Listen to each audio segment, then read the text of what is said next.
Next to the new questions around the investigation into the death of Jeffrey Epstein, the accused sex trafficker stunning the world, taking his own life in a Manhattan jail cell. The official autopsy results just announced by the medical examiner and what his legal team is vowing tonight.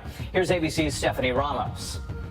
Tonight, Jeffrey Epstein's attorneys questioning whether his death was a suicide, saying they are not satisfied with the ruling. They claim it is indisputable that the authorities violated their own protocols and that they plan to conduct their own investigation and will even pursue, quote, legal action to view the pivotal videos, if they exist as they should, of the area proximate to Mr. Epstein's cell. Sources tell ABC News that Epstein, who was awaiting trial on federal sex trafficking charges, hanged himself with a bedsheet, his accusers vowing to get justice. While I am angry that Mr. Epstein's death means he will never personally answer to me in the court of law, my resolve to pursue justice is only strengthened. Tonight, new details emerging about his final days in prison. According to the New York Times, Epstein tried to protect himself from other inmates by transferring money into their commissary accounts. He reportedly paid his lawyers to visit the jail for as many as 12 hours a day, giving him the right to see them in a private meeting room. The Times also reporting he seldom bathed. His hair and beard were unkempt. These details coming out as the investigation into Epstein's allegations intensify, with authorities searching his properties in the Caribbean and New Mexico, looking for evidence that others may have conspired with him. Jeffrey Epstein and his network of enablers stole from me. There is a question that sits at the center of one of the most disturbing stories of the last half-century. A question so simple that it sounds almost naive, and yet so difficult to answer that investigators, journalists, and congressional committees have spent decades trying to resolve it. The question is this: how did Jeffrey Epstein become Jeffrey Epstein? How does a man born into a working-class family in Brooklyn, a man without a college degree, without inherited wealth, without any of the credentials that the world he eventually inhabited demands, how does that man end up with a private island, a fleet of aircraft, a Manhattan mansion, and the personal phone numbers of presidents, princes, and the most powerful people on the planet? The answer to that question is the story we are about to tell. And it is a story that goes much further and cuts much deeper than most people have been permitted to understand. To understand Jeffrey Epstein, you first have to understand the world he was born into, because the distance between where he started and where he ended up is not just remarkable. It is, by any conventional measure, impossible, and things that are impossible by conventional measure tend to have unconventional explanations. Jeffrey Edward Epstein was born on January 20th, 1953, in Brooklyn, New York. He grew up in the Coney Island neighborhood, a working-class community that in the 1950s and 1960s was defined by modest row houses, immigrant families, and the particular texture of a life lived without financial cushion or social connection to power. His father, Seymour Epstein, worked for the New York City Parks Department. His mother, Pauline, was a school aide. There was no family wealth to speak of. There were no powerful relatives. There were no connections to the elite institutions and networks that would later define his life. He attended Lafayette High School in Brooklyn, a public school, not a prep school. He briefly enrolled at Cooper Union and then at New York University studying mathematics. He did not graduate from either institution. He left without a degree. In a world where credentials matter enormously, where the doors to elite finance, elite science, and elite social circles are guarded by the gatekeepers of education and pedigree, Jeffrey Epstein had none of the keys that should have opened those doors, and yet the doors opened. The first documented mystery in Jeffrey Epstein's biography occurs in the mid-1970s, when he was hired to teach mathematics and physics at the Dalton School in Manhattan. The Dalton School is not a public institution. It is one of the most elite private preparatory schools in the United States, a place where the children of New York's wealthiest and most powerful families receive their education, a place whose faculty positions are competed for by credentialed academics with impressive resumes and verified qualifications. Jeffrey Epstein had no college degree. He had no teaching credentials. He had no documented experience in education. And yet he was hired, reportedly by Dalton's headmaster Donald Barr, and he taught there for several years, developing relationships with the families of students whose last names appeared on the donor lists of major institutions and in the social columns of newspapers that covered the lives of the very wealthy. How Jeffrey Epstein was hired at the Dalton School without the qualifications that the position should have required has never been fully explained. What is documented is that his time there gave him access to families, to names, to the first threads of a social network that he would spend the rest of his life weaving into something far larger and far more powerful than any individual thread suggested. Donald Barr, the headmaster who hired him, is a figure worth noting in this context. He was the father of William Barr, who would later serve as Attorney General of the United States under 2 different presidents, including during the period when Jeffrey Epstein was arrested for the second and final time in 2019. Whether that connection is significant or coincidental has been a subject of considerable discussion. It has never been officially resolved. In 1976, Jeffrey Epstein left the Dalton School and joined Bear Stearns, at the time one of the most prestigious investment banks on Wall Street. He started as a junior assistant on the trading floor. He had no finance degree. He had no documented experience in investment banking. He had, as far as anyone has been able to establish, no obvious qualification for a position at one of the most competitive financial institutions in the world. What happened next at Bear Stearns follows the same pattern that characterized Epstein's entire biography. He rose, not slowly, and not through the conventional pathways that defined careers at institutions like Bear Stearns.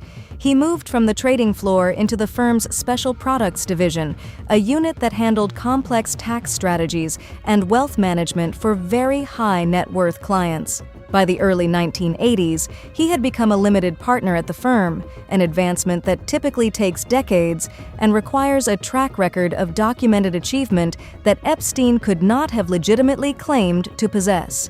In 1981, he left Bear Stearns. The circumstances of his departure were described as unclear. No official explanation was ever provided to the public.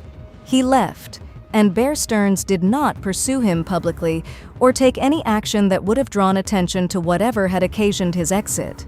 He then founded his own financial advisory company, J. Epstein & Company. He claimed that the firm managed money exclusively for billionaires. He claimed a minimum investment threshold of $1 billion. He claimed a client list of the ultra-wealthy. And yet, for a firm making these claims, the documentation of actual clients, actual investments, and actual returns was remarkably thin. The one client whose relationship with Epstein has been publicly documented and verified is Leslie Wexner, the billionaire founder of what became L Brands, the retail empire that included Victoria's Secret among its holdings. The relationship between Leslie Wexner and Jeffrey Epstein is, by any objective measure, one of the most extraordinary and inexplicable financial relationships in modern American history. Wexner was, by the mid-1980s, a genuinely self-made billionaire, a man who had built his fortune through decades of hard work, smart acquisitions, and documented business success. He was sophisticated. He was experienced. He had access to the best financial advisors, the best lawyers, and the best institutional resources that money could buy. And yet he gave Jeffrey Epstein everything, not just access to his accounts, everything. He gave Epstein power of attorney over his financial affairs, a legal designation that granted Epstein the authority to make financial decisions on Wexner's behalf without requiring his approval for each transaction. He transferred ownership of his massive Manhattan townhouse to Epstein, a property that would later be valued at approximately $77 million, one of the largest private residences in New York City. And he gave Epstein control over aspects of his personal life that went far beyond what any financial advisor should have been permitted to manage. When Wexner testified before the House Oversight Committee in February of 2026, he described himself as having been naive, foolish, and gullible. He said Epstein was a con man. He said he had been conned. But the scale of what Wexner permitted, the depth of access, the breadth of control, The extraordinary legal authority granted to a man who had arrived in his life through an introduction from a contact at an insurance brokerage strains the explanation of simple naivety beyond its breaking point. What investigators and analysts who have studied this relationship most carefully have noted is that the transfer of power from Wexner to Epstein was not the behavior of a man who had been deceived by a clever stranger. It was the behavior of a man who had placed in that stranger a level of trust that suggests the stranger had something, leverage, knowledge, capability, that made that trust feel not just reasonable, but necessary. Les Wexner told the committee that he had been given Epstein's name as a reference by Ellie de Rothschild, a member of the Rothschild banking dynasty, one of the most powerful and influential financial families in modern history. He said that when he contacted Ellie de Rothschild, the recommendation was glowing, based, Rothschild told him, on work that Epstein had already done for the Rothschild family. What that work was. What Epstein had done for one of the most powerful banking dynasties in the world that warranted a glowing personal recommendation to a billionaire. That question has not been answered. It may be the most important unanswered question in this entire case. By the late 1980s, Jeffrey Epstein had established himself, through mechanisms that remain only partially explained, as a person of consequence in the world of extreme wealth. He had the Wexner connection. He had the Rothschild recommendation. He had the Manhattan townhouse. He had an island in the U.S. Virgin Islands. He had aircraft. He had, in short, the infrastructure of a life that placed him in proximity to the most powerful people in the world on a regular basis. He also had something else, something that would only become fully apparent years later. When documents and testimony and flight logs and email records began to accumulate into a picture that no single piece of evidence could have produced alone, he had a system, a method, a way of placing himself at the intersection of money, power, intelligence, and vulnerability, and using that intersection to accumulate the kind of leverage over the kind of people that makes leverage over ordinary people look trivial by comparison. He called himself a financial bounty hunter. He called himself a manager of billionaires. He called himself a Davos concierge, a person who facilitated the connections and conversations that happened at the highest levels of global power. What he actually was is a question that courts, investigators, and congressional committees have been trying to answer for decades. What the evidence suggests, what the documents and the testimony and the flight logs and the email records collectively point toward, is something that goes far beyond the story of a predator who abused young women. It is a story about how power works at the highest levels, about who controls access to the rooms where decisions are made, about what intelligence agencies do with people who occupy those rooms, and about what happens to the people who get too close to the truth of any of it. That story is only beginning to be told. Part 2. The Infrastructure of Power. There is a gathering that takes place every January in the Swiss mountain town of Davos, a gathering that most people have heard of, but few fully understand. The World Economic Forum's annual meeting draws together heads of state, central bank governors, and chief executives of the world's largest corporations, leading scientists, prominent academics, and the kind of billionaires whose names appear on the donor lists of universities and hospitals and cultural institutions around the world. The official purpose of the gathering is to discuss the pressing issues facing humanity: climate change, economic inequality, technological disruption, global health. The unofficial reality of the gathering is something considerably more complex and considerably more useful to understand. Jeffrey Epstein understood Davos better than almost anyone who attended it. He did not attend as a registered delegate. He was not officially on the program. He was not, in any formal sense, a participant in the World Economic Forum's proceedings. What he was, by his own description, was a Davos concierge. And that description, so casual, so self-deprecating on its surface, conceals a role that was, in practice, one of the most strategically valuable positions a person could occupy in the ecosystem of global power. A concierge arranges things. A concierge makes connections. A concierge ensures that the right people end up in the same room at the right moment, that the conversations that need to happen, and that the person doing the arranging is present at enough of those moments to accumulate the kind of knowledge and leverage that formal titles and official positions rarely produce. Jeffrey Epstein was exceptionally good at being a concierge, and the World Economic Forum, with its annual concentration of the world's most powerful individuals in a single location, it was the most fertile environment imaginable for the work he was actually doing. To understand Epstein's relationship with the World Economic Forum, you have to understand the man who built it. Klaus Schwab was born in Ravensburg, Germany in 1938, the son of Eugen Wilhelm Schwab, who served as the director of an industrial company called Escher Wyss AG. That company manufactured weapons for the Nazi regime during World War II. A 2001 investigation conducted by the Swiss National Press Agency confirmed that the Ravensburg branch of the company used forced labor. Workers compelled to serve under threat of violence, imprisonment, or death, drawn from occupied territories and in some cases from concentration camps. Klaus Schwab grew up in Ravensburg during the war years, educated in a system that was organized around the promotion of racial ideology and eugenics, a system in which the inferiority of certain groups of people was not a fringe position, but an official curriculum. Whether those early experiences shaped his worldview in lasting ways is a question that his subsequent career and the documented beliefs of the people he chose to surround himself with invites but does not definitively answer. What is documented is that Schwab went on to study mechanical engineering at the Swiss Federal Institute of Technology, then earned a doctorate in economics and a master's degree in public administration from Harvard University.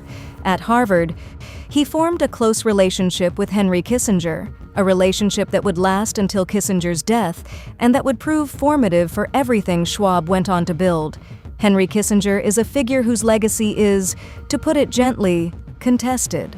As National Security Advisor and Secretary of State under Presidents Nixon and Ford, Kissinger authorized thousands of secret bombing raids in Cambodia that were concealed from both the public and Congress. He worked with the CIA to undermine the democratically elected government of Chile, an operation that contributed directly to a military coup and the subsequent death, torture, and disappearance of tens of thousands of people. He authorized illegal FBI wiretaps on his own aides and on journalists.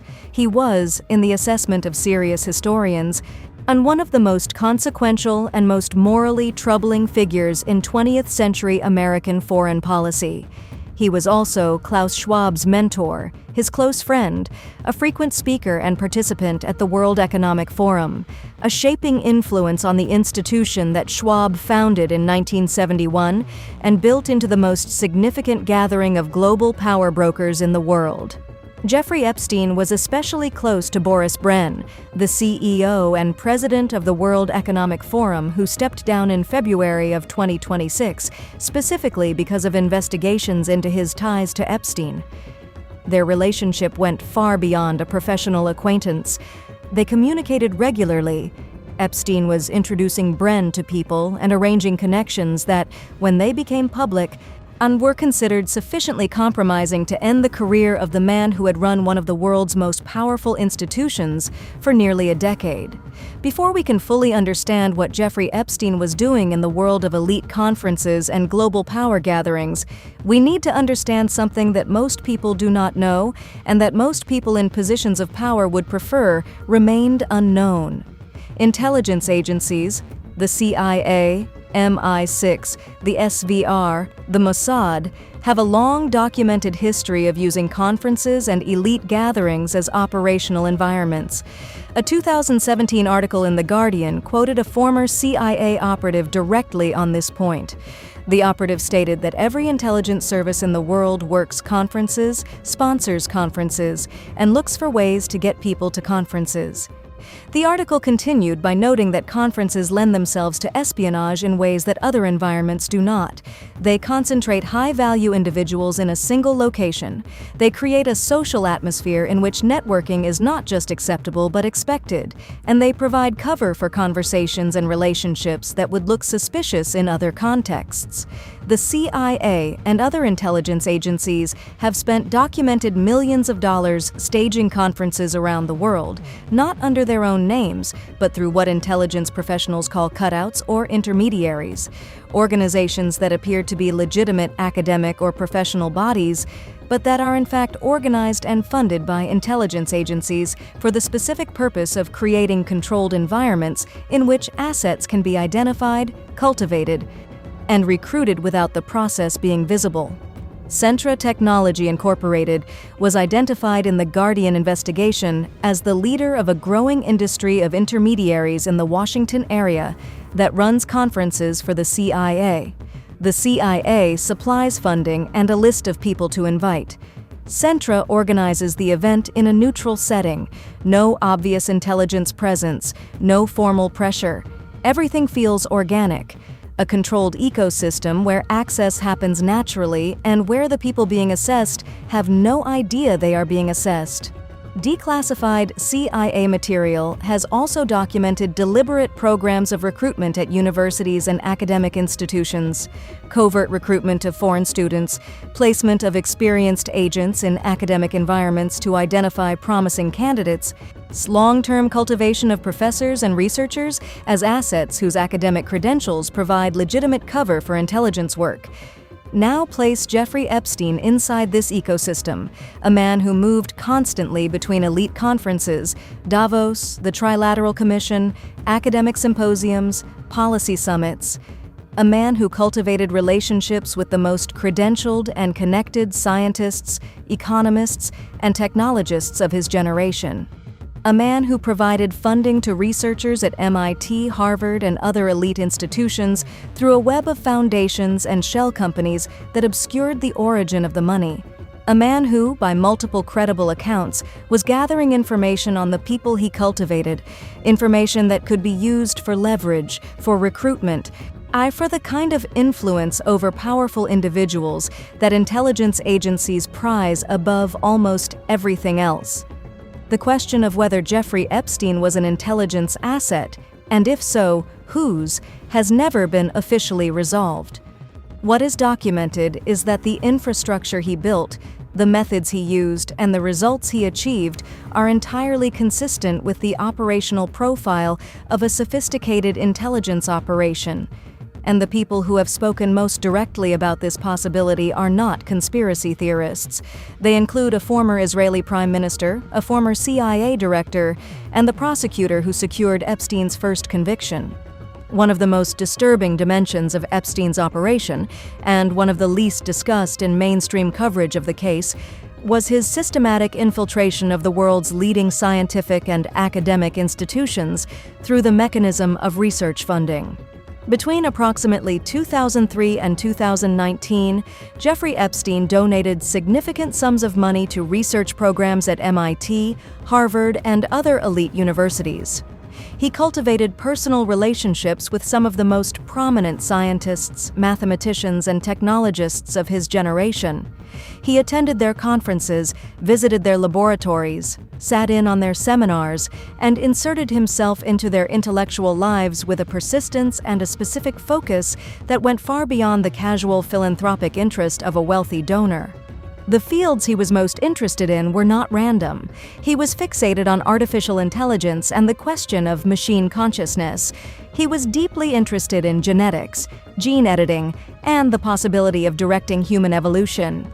He was fascinated by transhumanism, the idea that human beings could transcend their biological limitations through technology, living far longer, developing enhanced intelligence, merging their consciousnesses with digital systems. He was interested in population dynamics and what he described in documented private conversations as population control. Joshua Bach, a German philosopher, AI researcher, and cognitive scientist who worked at MIT and Harvard, and whose research was funded by Epstein between 2013 and 2017, wrote publicly about his relationship with Epstein after it became a source of public controversy. In a Substack post, Bach described Epstein as having an unusual psychology, high-strung, intensely curious, and utterly devoid of fear, guilt, or shame. He described him as a high-functioning sociopath bound only by the rules and loyalties he discovered for himself.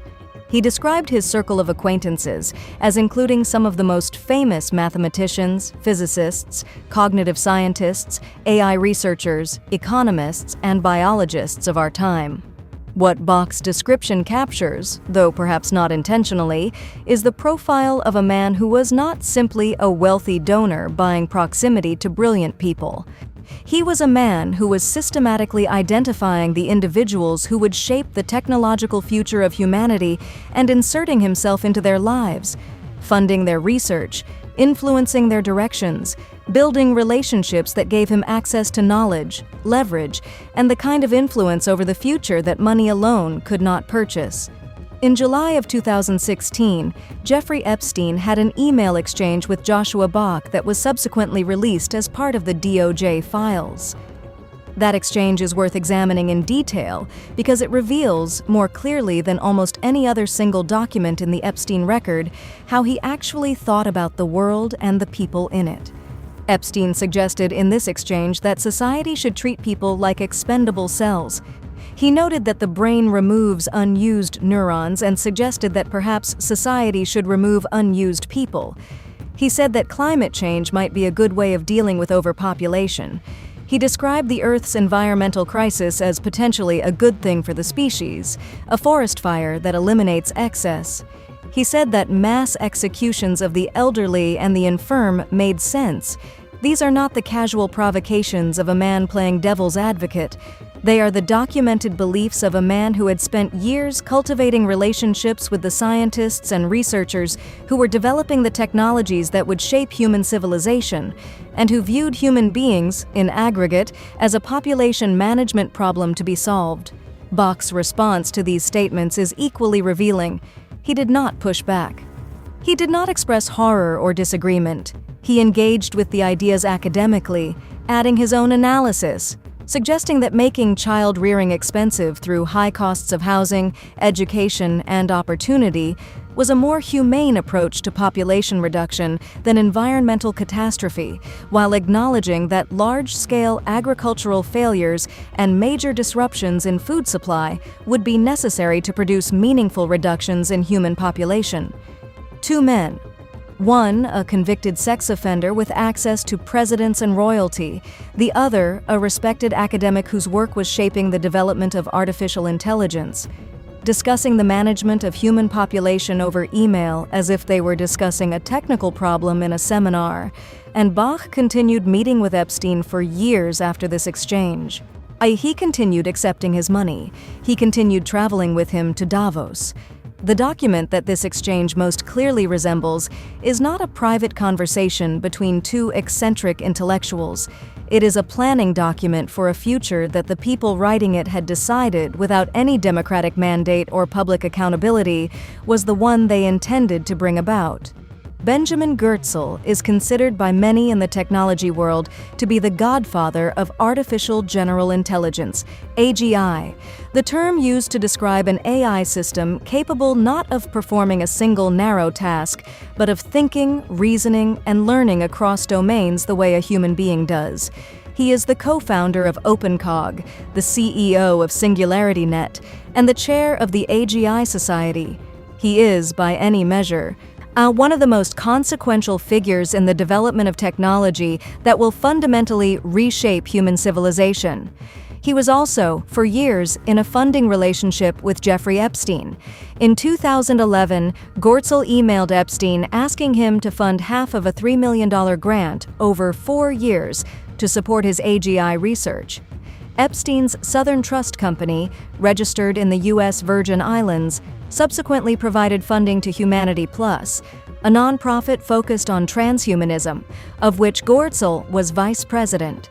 According to Goertzel's own resume, which was reported by the New York Times and later confirmed through the Wayback Machine after the original link was taken down, Epstein's company paid his salary at Humanity Plus directly. In emails released as part of the DOJ files, Goertzel and Epstein discussed using Humanity Plus to funnel money, Goertzel's word, to research projects in ways that would obscure the source of the funding. Humanity Plus would take 5% as an administrative fee and pass the remainder along as grants, creating a layer of separation between Epstein's money and the research it was supporting. In 2023, Benjamin Goertzel stated publicly that artificial intelligence could replace up to 80% of human jobs in the coming years. In 2025, he said that AGI was only 2 to 7 years away, and that once it arrived, most jobs would vanish rapidly, making universal basic income essentially inevitable in developed nations. The picture that emerges from the intersection of Goertzel's vision, Epstein's funding, and the broader network of researchers and institutions that Epstein was simultaneously supporting is not a comfortable one. It is the picture of a coordinated effort, whether fully conscious and deliberate or emergent from a shared set of assumptions about human value and human purpose, to develop technologies that would render the majority of the human population economically obsolete, dependent on government transfers for survival, and stripped of the agency and purpose that meaningful work provides. Who controls the technology controls everything: economic production, information systems, infrastructure, food production, military capabilities. And the people who were most actively developing that technology were, for years, untaking money from Jeffrey Epstein. Part 3. The Network of Power. There are names in this story that carry weight beyond what any individual biography can fully explain. Names that represent not just a person but a system, a multi-generational accumulation of wealth, influence, and institutional power that has shaped the economic and political landscape of the modern world in ways that most people never fully appreciate. The Rothschild family is one of those names. And the connections between Jeffrey Epstein and the Rothschild family are not peripheral to this story, they are central to it. To understand why, you have to understand what the Rothschild name actually represents in the world that Epstein was moving through. The Rothschild banking dynasty began in Frankfurt, Germany, in the late 18th century, when Meyer Amschel Rothschild established a financial house that would eventually expand into the most powerful private banking network in European history. By the 19th century, the Rothschild family had established major banking operations in London, Paris, Frankfurt, Vienna, and Naples, a network that financed governments, funded wars, and shaped the economic policies of nations at a time when the line between private banking and state power was considerably thinner than most people understand it to be today. That multi-generational accumulation of financial power, political connection, and institutional influence did not disappear in the 20th century. It evolved. It diversified. It became embedded in the governance structures of major international institutions, the World Bank, the International Monetary Fund, and the Bank of England, in ways that are documented in the public record, but rarely discussed in mainstream coverage of how global economic decisions are actually made. Jeffrey Epstein's connections to this family were not superficial. They were multiple, long-standing, and mutually beneficial in ways that the available evidence only partially illuminates. The first documented Rothschild connection in Epstein's biography occurs in the 1980s, precisely the period when Epstein was establishing the financial operation that would underpin everything that followed. When Les Wexner testified before the House Oversight Committee in February of 2026, he revealed that before hiring Epstein as his financial advisor, he had sought a reference from Ellie de Rothschild. Wexner said that when he spoke to Ellie, our Rothschild had highly recommended Epstein based upon work Epstein had done for his family. That sentence deserves to be read carefully. A member of one of the most powerful banking dynasties in modern history was providing a glowing personal recommendation for a man with no college degree, no documented track record in finance, and no obvious qualifications for managing the fortune of a billionaire, based on work that Epstein had already done for the Rothschild family itself. What that work was has never been publicly disclosed. What it produced, a recommendation that opened the door to the Wexner relationship, which in turn provided Epstein with the financial infrastructure and social legitimacy that made everything else possible, is a matter of documented record. The question of how Jeffrey Epstein came to be doing work for the Rothschild family in the first place, before he had the Wexner connection, before he had the mansion and the island and the aircraft, is one of the most important unanswered questions in this entire case. It suggests a relationship that predated the visible markers of his rise, and that may, in fact, have been the foundation upon which that rise was built. The most extensively documented of Epstein's Rothschild connections involves a woman who was born Lynn Forrester in Bergen, New Jersey, and who became, through a combination of extraordinary professional achievement, strategic social positioning, and a 2000 marriage to Sir Evelyn de Rothschild, one of the most connected individuals in the intersection of American politics, British aristocracy, and global finance. Lynn Forrester de Rothschild's professional biography is genuinely impressive on its own terms. She studied at Pomona College and Columbia Law School, completed a fellowship in international law at the Geneva Graduate Institute, and went on to build a series of successful telecommunications businesses in North America, Europe, and Latin America. In 1998, she founded First Mark Communications in Europe, which built fiber networks across 15 countries and was sold in June of 2000 for $1 billion. Described at the time as the largest private equity placement in the history of the European telecommunications sector. Alongside this business career, she cultivated political relationships at the highest levels of American government. She served on President Bill Clinton's National Information Infrastructure Advisory Council from 1993 to 1995, and on the U.S. Secretary of Energy's Advisory Committee from 1998 to 2000. She had donated to Bill and Hillary Clinton's federal campaigns since 1992 and was, by multiple accounts, genuinely close to both of them. A relationship that went beyond the transactional donor-politician dynamic and into something that resembled genuine friendship. She was introduced to Sir Evelyn de Rothschild by Henry Kissinger, Klaus Schwab's mentor, the architect of decades of covert American foreign policy, at the 1998 Bilderberg Group Conference in Scotland. They married in 2000 and were invited by the Clintons to spend their honeymoon at the White House. Her connections to Jeffrey Epstein are documented from multiple independent sources.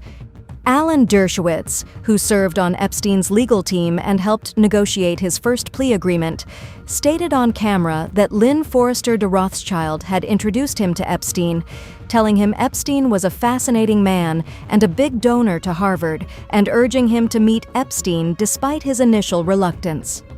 Dershowitz described her as Epstein's social pimp, the person who opened doors for him into social circles he could not otherwise have accessed. Ghislaine Maxwell, in her July 2025 interview with the Department of Justice, stated that it was Lynn Forrester de Rothschild who had facilitated the introduction between Epstein and Prince Andrew, not Maxwell herself, as had previously been widely reported. Maxwell said that Lynn had a house or rented a house at Martha's Vineyard and that she had invited Epstein to visit, and that this was when he met Prince Andrew. Maxwell described this as the love match between Epstein and the prince being made by Lynn Forrester de Rothschild. Lord Mandelson, one of the most powerful figures in British Labour politics, a man who served in senior roles under both Tony Blair and Gordon Brown, and who has been described as one of the most influential political operatives in modern British history, confirmed in emails released as part of the DOJ files that he had met Epstein through Lynn Forrester de Rothschild at her house at Martha's Vineyard. Bill Clinton, in his own recent deposition, confirmed that he felt closer to Ghislaine Maxwell than to Epstein specifically because Maxwell was very good friends with Evelyn Rothschild and his wife Lynn, whom Clinton knew and was in regular contact with. Lynn Forrester de Rothschild has consistently denied that her relationship with Epstein was significant. She told the New York Times that Epstein had been a blip on her life. She denied that he had provided her with financial assistance. She said she had cut ties with him in 2000 after he deceived her on a property transaction. The documents tell a different story. A letter available in the Clinton Library archives shows Lynn Forrester de Rothschild writing personally to Bill Clinton to thank him for their talk about Jeffrey Epstein and currency stabilization. The White House visitor logs show that Epstein visited the Clinton White House 17 documented times. the network of introductions that Lynn Forrester de Rothschild facilitated, to Dershowitz, to Prince Andrew, to Lord Mandelson, into the Microsoft executives who would help rehabilitate Epstein's reputation after his first conviction, collectively represents one of the most consequential social engineering operations of the modern era. The gathering at which Jeffrey Epstein's connection to the Microsoft world was established is documented in the available record with unusual specificity. In 1996, Nathan Myhrvold, the former chief technology officer of Microsoft, threw a gala at the Seattle Zoo in honor of Stephen Hawking. Lynn Forrester de Rothschild was an invited guest. She brought Jeffrey Epstein as her plus one. At that event, Epstein was seated next to Linda Stone, a former technology research executive at Microsoft, and from that introduction, he cultivated relationships with Stone, with Myhrvold, with Steven Sinofsky, and with Reid Hoffman. These were not peripheral figures at Microsoft. They were among the most senior and influential people at one of the most consequential technology companies in the world. These relationships would prove enormously valuable in 2009, when Epstein was released from prison after serving 13 months of an 18-month sentence for soliciting prostitution from a minor, a sentence that was itself the product of what federal prosecutors, a federal judge, and ultimately a federal appellate court concluded was an illegally negotiated non-prosecution agreement that shielded Epstein from the full consequences of crimes that the evidence supported charging as federal sex trafficking offenses. When Epstein emerged from prison in 2009, he needed rehabilitation. He needed the world of wealth and influence that had embraced him before his conviction to open its doors to him again. And it did. The Microsoft connections helped. The Rothschild connections helped. The network he had spent decades building and the leverage he had accumulated over the people within it proved sufficient to restore him to something approaching the social and professional standing he had occupied before. Bill Gates, whose foundation became one of the most powerful philanthropic forces in the world during this period, met with Epstein multiple times after his conviction. He flew on Epstein's aircraft. He attended meetings at Epstein's Manhattan townhouse. He has subsequently acknowledged that this was a mistake and that he regrets the relationship. He has also acknowledged having affairs with 2 Russian women during his marriage to Melinda Gates, one of whom he met through Epstein. The presence of Russian women in Epstein's network is not incidental to the broader story. It is one of the most significant and least fully explored dimensions of what he was actually doing. In 2010, Epstein offered a 26-year-old Russian woman to Prince Andrew. The networks through which Epstein recruited young women from Russia, using scouts operating in Eastern Europe, providing promises of visas and student status, using senior Russian government officials to facilitate the logistics, bear a striking structural resemblance to documented Russian intelligence operations involving what intelligence professionals call honeypots. Women trained or recruited to use sexual relationships as a mechanism for gathering intelligence, creating compromising situations, and generating the kind of leverage over powerful men that intelligence agencies find enormously valuable. Sergei Belikov, the Deputy Minister of Economic Development in Russia and head of the St. Petersburg Economic Forum Foundation, was in regular email contact with Epstein. He was also a graduate of the FSB Academy, Russia's intelligence training institution, the successor organization to the KGB. Belikov sent Epstein emails asking for help recruiting high-profile American figures to his forum. Epstein wrote back offering his full assistance and asking who his dream attendees were, naming Peter Thiel, Nathan Myhrvold, and Reid Hoffman, the same Microsoft figures he had met through Lynn Forrester de Rothschild at the Seattle Zoo Gala.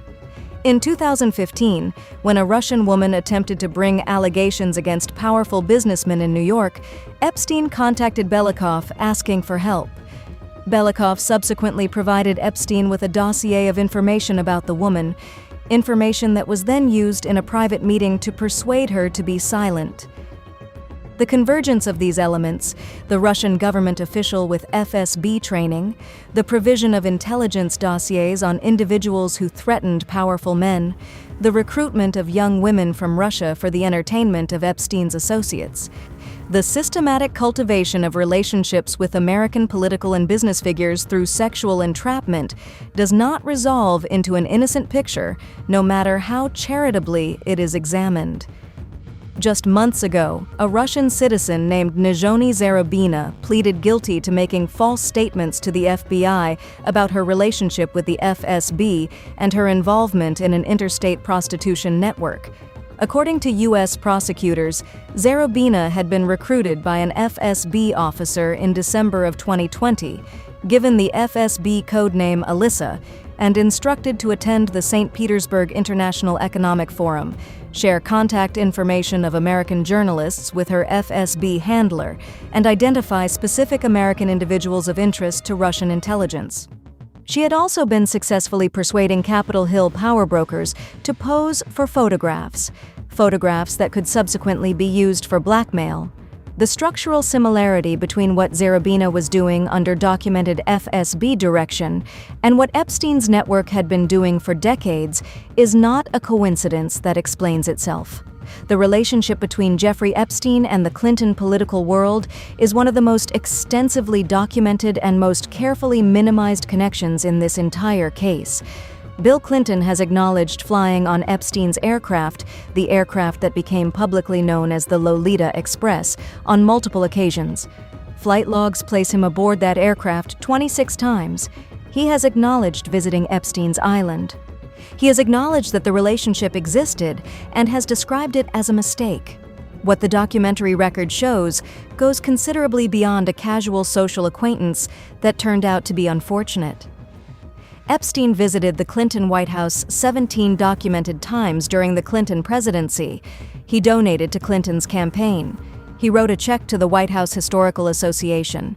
He was photographed with Clinton at a donor reception in September of 1993.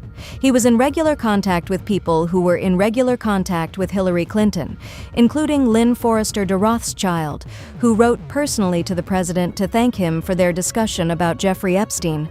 When Hillary Clinton testified recently and was asked whether she had ever met Jeffrey Epstein, she said she had not. That may be technically accurate. But the network within which her husband moved and within which her closest political allies and major donors operated was Jeffrey Epstein's network. The separation between the Clintons and Epstein was not the separation of two worlds that rarely intersected. It was the separation of two people who occupied the same world and who have found it expedient, in the current moment, to describe that world as something they only glimpsed from a distance. The truth, as the documents increasingly reveal, is considerably more intimate than that, the sweetheart deal, how justice failed. There is a moment in this story that represents, more clearly than almost any other single event, the way that power operates in the space between what the law says and what actually happens to people who have cultivated enough of it. That moment occurred in 2007 and 2008 in Palm Beach, Florida, when federal prosecutors working for the United States Attorney's Office in the Southern District of Florida were building a case against Jeffrey Epstein that should, by any reasonable assessment of the available evidence, have resulted in federal charges carrying decades of prison time. What happened instead has been described by a federal judge, by the victims whose cases were being adjudicated, and by the federal appellate court that ultimately reviewed the agreement as one of the most egregious violations of the Crime Victims' Rights Act in the history of American federal prosecution. It has been described by the prosecutor who later reviewed the case as an extraordinary and perplexing departure from standard prosecutorial practice. And it has been described by people who understand how federal prosecutions work as something that could not have happened the way it happened without intervention from somewhere above the level of the prosecutors who nominally controlled the case.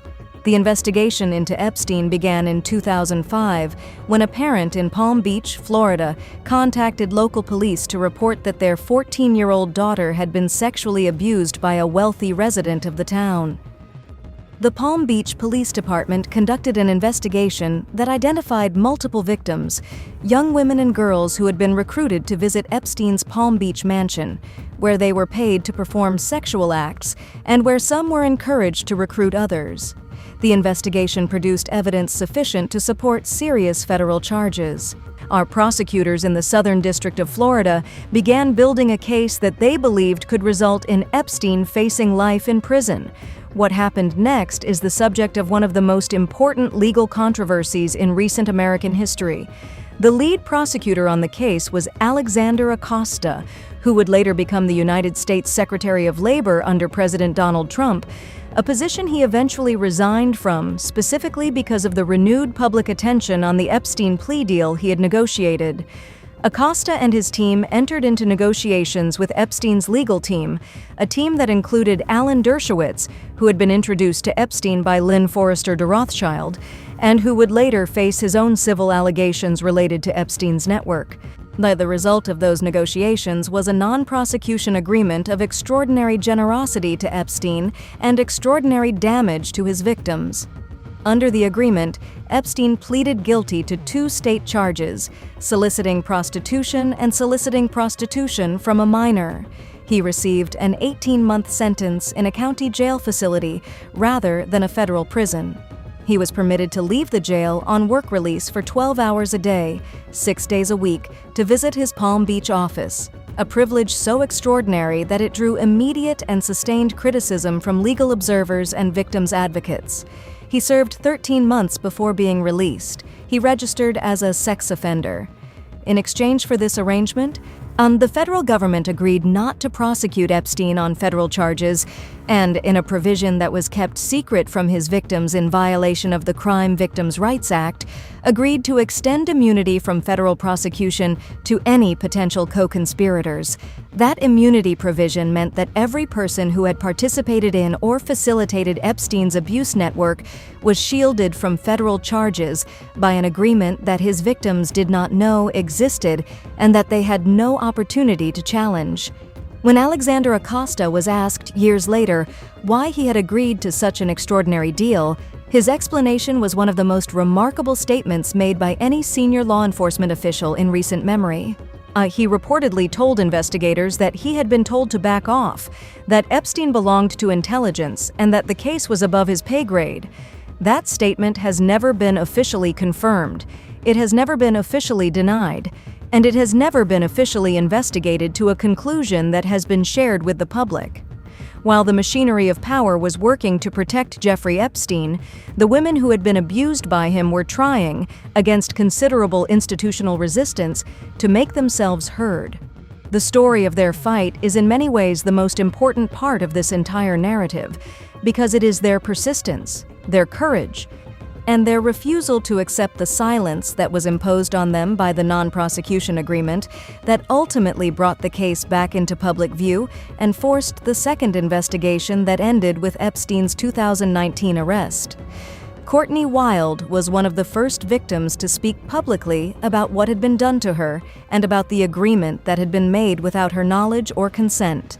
She was a teenager when she was recruited to visit Epstein's Palm Beach mansion. She provided testimony to investigators during the original Florida investigation. She was not informed of the non-prosecution agreement until after it had been signed. When she discovered that the agreement had been structured in a way that protected Epstein and his co-conspirators from federal prosecution, but she became one of the lead plaintiffs in a legal challenge to the agreement under the Crime Victims' Rights Act. That challenge wound its way through the federal court system for years. In 2019, federal judge Kenneth Mara issued a ruling that confirmed what Wild and her fellow plaintiffs had been arguing, that the government had violated the Crime Victims' Rights Act by failing to inform the victims of the non-prosecution agreement and by denying them the opportunity to be heard before it was signed. Judge Mara's ruling was a significant legal victory, but by the time it was issued, the landscape of the case had already been transformed by events that had nothing to do with the courts. In July of 2019, the Miami Herald published an extraordinary investigative series by reporter Julie Brown titled Perversion of Justice. That series documented the full scope of Epstein's abuse network, the details of the non-prosecution agreement, and the systematic failure of the legal system to hold Epstein accountable for crimes that the evidence clearly supported. The Herald's reporting reached an audience of millions. It forced the case back into public consciousness in a way that the legal proceedings alone had not been able to achieve. And it created the political and public pressure that made a second federal investigation not just possible, but unavoidable. On July 6, 2019, Jeffrey Epstein was arrested at Teterboro Airport in New Jersey as he returned from Paris aboard his private aircraft. He was taken into federal custody and charged by prosecutors in the Southern District of New York, a different jurisdiction from the one that had negotiated the original plea deal, with sex trafficking of minors and conspiracy to commit sex trafficking. The charges carried a potential sentence of 45 years in federal prison. The arrest came after years of legal battles, investigative journalism, and the persistent advocacy of victims and their attorneys. It also came at a moment of extraordinary political sensitivity. Epstein's network touched figures on both sides of the American political divide, in multiple foreign governments, and across the full spectrum of elite institutional life. The case was not simply a prosecution of an individual, it was potentially a window into the operational reality of how power is actually exercised and protected at the highest levels of the global system. Epstein was denied bail. Prosecutors argued that his wealth, his access to aircraft, and his international connections made him an extraordinary flight risk. The judge agreed. He was remanded to the Metropolitan Correctional Center in Manhattan, a federal detention facility, to await trial.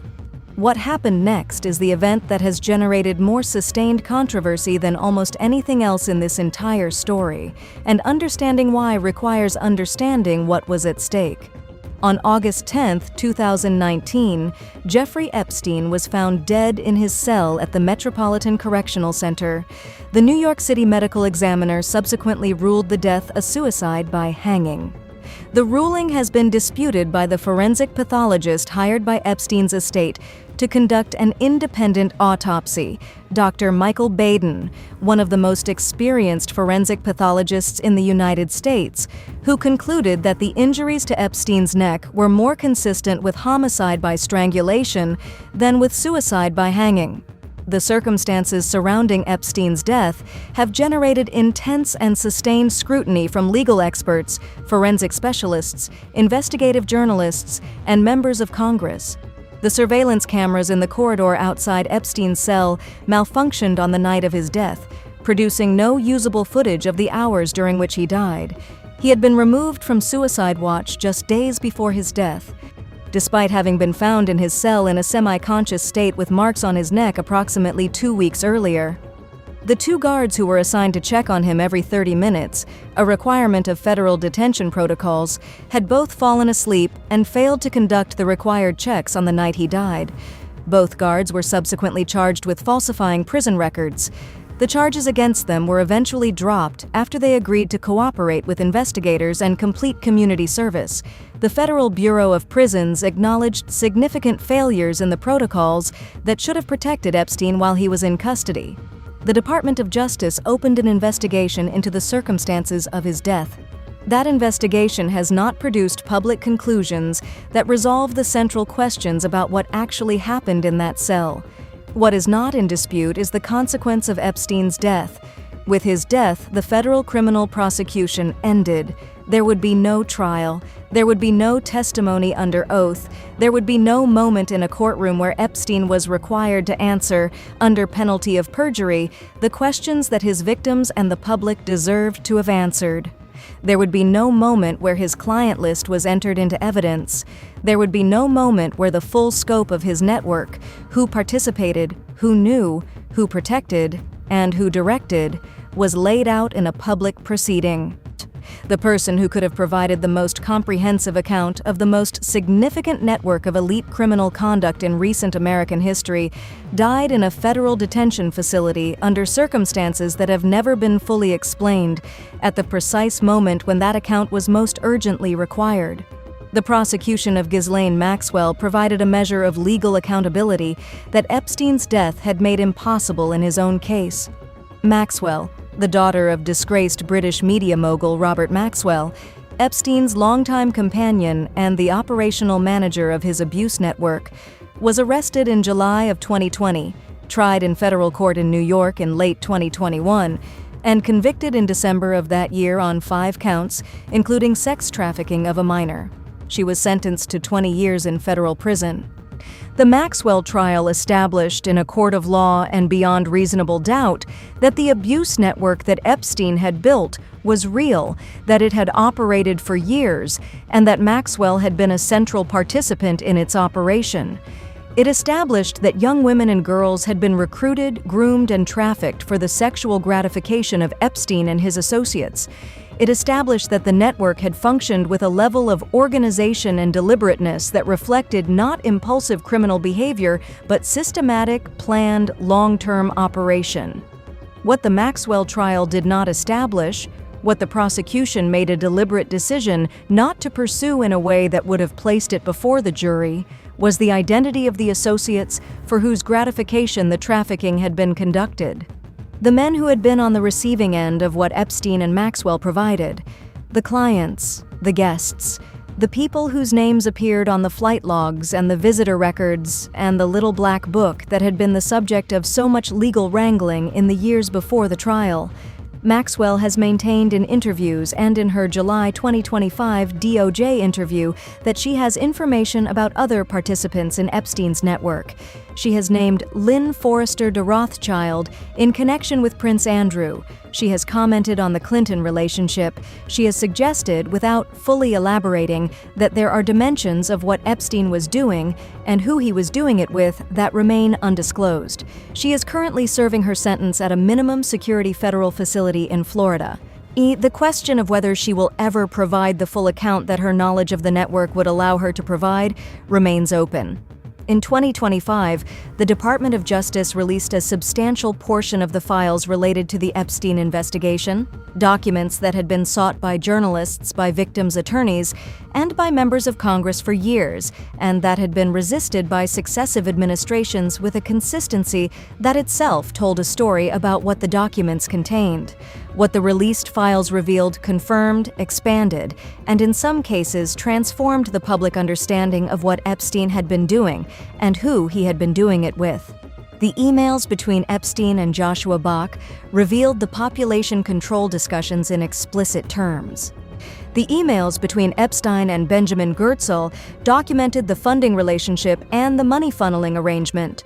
The communications with Sergei Belikov documented the Russian connection and the provision of intelligence dossiers on individuals who threatened powerful men. The records of Epstein's financial arrangements revealed the web of shell companies, offshore accounts, and trust structures through which money moved in ways designed to obscure its origin and destination. The files also revealed something about the scope of Epstein's relationships that even those who had followed the case closely found striking. The breadth of the network, the number of major institutions, prominent individuals, and powerful organizations that had financial, professional, or personal connections to Epstein was larger than the public record had previously suggested. And the depth of some of those connections, the intimacy, the regularity of contact, the nature of what was being discussed and arranged, was considerably more significant than the careful public statements of the individuals involved had implied. What the files did not resolve, what they left open in ways that the victims of Epstein's network and the public that has followed this case deserve to have closed, are the most important questions. Who directed Epstein? Who protected him? Who negotiated the non-prosecution agreement and why? What happened in that cell on August 10, 2019? And what, precisely, was the relationship between the abuse network that Maxwell managed and the intelligence infrastructure that multiple credible sources have suggested Epstein was connected to? Those questions remain open. They may remain open for a very long time. But the release of the DOJ files has made it significantly harder for the people who have the answers to those questions to pretend that the questions do not exist. What remains when the powerful look away? There is a particular kind of institutional silence that descends over cases like this one, not the silence of ignorance, not the silence of people who do not know what happened, but the deliberate, managed, carefully maintained silence of people and institutions that know exactly what happened and have decided, for reasons of self-preservation, that the public knowing what they know would be catastrophically inconvenient. That silence has surrounded the Epstein case for decades. It surrounded the original Florida investigation. It surrounded the non-prosecution agreement. It surrounded the years between his release from prison and his 2019 arrest. And it has surrounded, with particular intensity, the circumstances of his death and the question of who his network ultimately served. The release of the DOJ files in 2025 cracked that silence in ways that previous legal proceedings and investigative journalism had not quite managed to achieve. Not because the files contained a single document that answered all the questions. They did not. But because the cumulative weight of what the files revealed, laid alongside the testimony that has emerged from congressional hearings and depositions and civil proceedings over the past several years, has made the official narrative of Jeffrey Epstein, lone predator, eccentric financier, tragic suicide, increasingly impossible to sustain. What we are left with as this story enters what may be its final and most significant chapter is a series of questions that are not abstract or academic. They are questions about how power actually works, about who protects whom and why, about what intelligence agencies do with people who have leverage over the most powerful individuals in the world, and about what a society owes to the people who were harmed while those questions were being deliberately left unanswered. The women who were abused by Jeffrey Epstein and Ghislaine Maxwell have spent decades fighting for acknowledgement, accountability, and justice in a system that was structured, at multiple levels, to deny them all three. Their fight has been one of the most sustained and consequential acts of collective courage in recent American legal history. And while the outcomes they have achieved fall far short of what they deserved, they have changed the landscape of this case in ways that would not have been possible without them. Courtney Wild was among the first victims to speak publicly and the most persistent legal advocate for the rights of victims under the Crime Victims' Rights Act. Her challenge to the non-prosecution agreement, which she pursued through the federal court system for years against institutional resistance that included the full weight of the Department of Justice's opposition, resulted in the 2019 federal ruling that confirmed the government had violated federal law in the way it had structured and concealed the agreement. That ruling did not undo the agreement or produce the prosecution that should have occurred in 2007 and 2008, but it established in a court of law that what had been done to protect Epstein had been done illegally. Haley Robson and Jenna-Lisa Jones have also been among the survivors who have spoken publicly about their experiences and participated in the legal proceedings that have slowly expanded the public record of what Epstein's network did and how it operated. Their willingness to identify themselves publicly, want to testify in legal proceedings, and to continue advocating for accountability in the face of institutional resistance and public scrutiny that would have silenced most people, has been the driving force behind everything that has been established about this case. Virginia Giuffre, perhaps the best known of Epstein's survivors, brought a civil lawsuit against Ghislaine Maxwell that produced some of the most significant documentary evidence in the case, including the flight logs that documented who traveled on Epstein's aircraft, the deposition testimony that placed specific named individuals in Epstein's network, and the legal proceedings that ultimately led to Maxwell's criminal conviction. She also filed a civil claim against Prince Andrew, a claim that was settled in February of 2022 for a sum reported to be in the range of $12 million, without any admission of wrongdoing by the prince. The settlements that Epstein's estate paid to his victims, more than 150 women have filed claims, have provided financial compensation of a kind.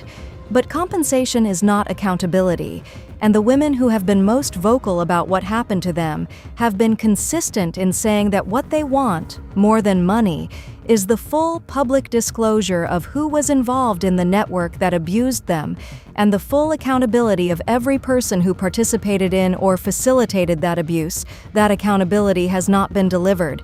Does the settlement payments have come from an estate that no longer has a living defendant at its center? The criminal conviction of Ghislaine Maxwell has established that the network was real and that Maxwell was a central participant. But the men who were on the receiving end of what the network provided, the clients, the guests, the participants, have not been charged. Most of them have not been publicly named in any legal proceeding, and the institutional machinery that protected Epstein for decades has not been dismantled or even seriously examined in any official forum. Ghislaine Maxwell is currently serving a 20-year federal sentence at a minimum security facility in Tallahassee, Florida.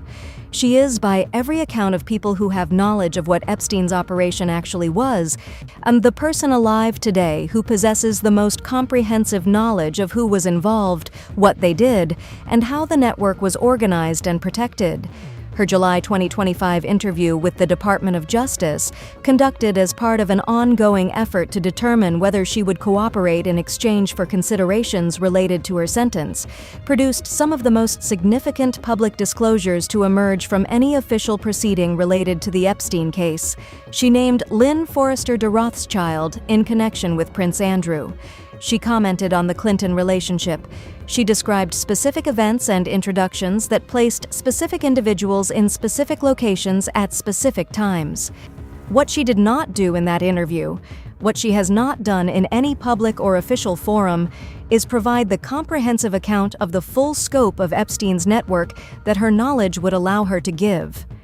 Whether that restraint reflects a strategic calculation about the value of her information as a bargaining chip, a fear of the consequences that full disclosure might bring, or a continued loyalty to a network that she was part of building and that she presumably understands better than almost anyone alive, is not clear from the available record.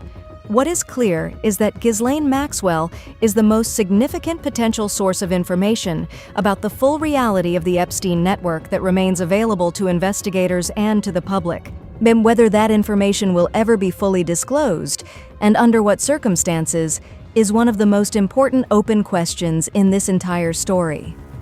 Her father, Robert Maxwell, the disgraced British media mogul whose publishing empire collapsed spectacularly in 1991 when he was found dead in the waters off the Canary Islands under circumstances that were ruled accidental but that multiple intelligence analysts have described as consistent with assassination, had his own documented connections to multiple intelligence services including Mossad. The suggestion that Ghislaine Maxwell's proximity to Jeffrey Epstein was not coincidental, but reflected a continuation of her father's role as an intelligence intermediary, has been raised by serious researchers and has never been officially examined or refuted. The broader context in which the Epstein story unfolds is not simply the story of a predator and his network. It is the story of a system, an interlocking structure of financial power, political influence, intelligence operations, and institutional authority that operates largely outside the visibility of democratic accountability, and that has been shaped, over decades, by the decisions and relationships of a remarkably small number of people. Klaus Schwab's World Economic Forum and the concept of stakeholder capitalism that it has championed represent one dimension of this system. The theoretical framework of stakeholder capitalism, the idea that corporations should serve not just their shareholders, but all stakeholders, including workers, communities, and the planet. Sounds, on its surface, like a progressive improvement over the shareholder capitalism model that preceded it. In practice, as researchers who have studied the system have documented, it functions as an expansion of corporate power dressed in the language of social responsibility. When the Business Roundtable, the organization of CEOs of the largest American corporations, released its 2019 statement embracing stakeholder capitalism, it was celebrated in mainstream media as a watershed moment of corporate enlightenment. What it actually represented was the formalization of a system in which corporations claimed the right to participate in the governance of social issues. Environmental policy, labor standards, public health, education, while maintaining complete control over the decisions that determined how those issues were actually addressed in practice. The World Economic Forum's multi-stakeholder partnership model formalized through its 2019 strategic partnership with the United Nations, extended this logic to global governance. Under this framework, corporations are elevated to the status of official stakeholders in global decision-making, not through democratic mandate, not through public accountability, but through the simple fact of their economic power and their willingness to participate in the process. The governments that nominally represent the people who are affected by these decisions become one voice among many, and not necessarily the most influential voice at the table.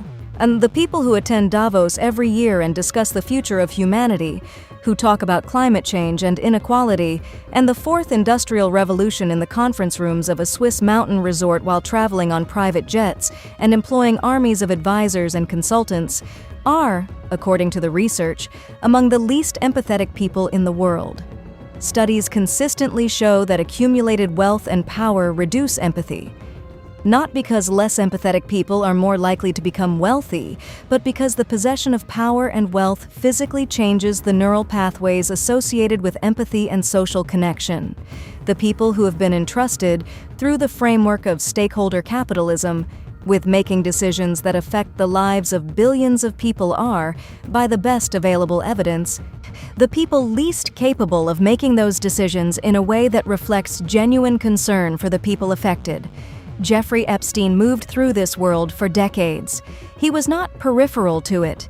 He was, in the fullest sense, embedded within it, funding its scientists, cultivating its executives, providing services to its most powerful participants, and gathering the information and leverage that made him indispensable to people who had everything except the one thing that Epstein specialized in providing. The intersection of Epstein's network with the world of artificial intelligence research is one of the most disturbing dimensions of this story, and one of the least fully examined in mainstream coverage of the case. The researchers and technologists whose work Epstein funded, whose directions he influenced, whose conferences he attended, whose ideas he discussed in emails that documented his beliefs about population management and human expendability, are the people who are building the technological infrastructure that will define the conditions of human life for generations.